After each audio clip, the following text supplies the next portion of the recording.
என்னோடு வீடு வரைக்கும் நீங்க வெயிட் பண்ணு, நான் முதல்ல போயிட்டு அம்மா கிட்ட பார்த்து பேசிட்டு அதுக்கப்புறம் வந்து உன்னை கூட்டு போறேன், சரியா?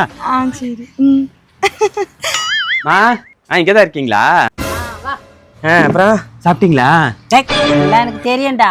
இந்த 5 பைசா மூஞ்ச கல்யாணம் பண்ணிக்க போறேன்னு கூட்டு வந்துக்கிறேன். இல்லம்மா, அது வந்து அது என்ன நல்லாவா இருக்குது? எலும்பும் தோலுமா.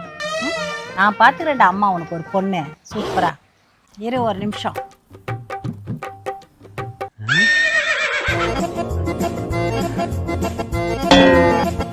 பாத்தியா அம்மா உனக்கு எப்படி முக லட்சணமா கொழுக்கு முழுக்குன்னு பொண்ணு பார்த்துருக்குறேன். போ அந்த 5 பைசா சப்ப மூஞ்ச அனுப்பி வச்சுட்டு வா. ஏய் எங்க போற? நிறுத்து, எல்லாம் நான் கேட்டுட்டு தான் இருந்தேன். கேட்டுக்கிட்டு இருந்தியா? காமி என் சொக்குலத்திய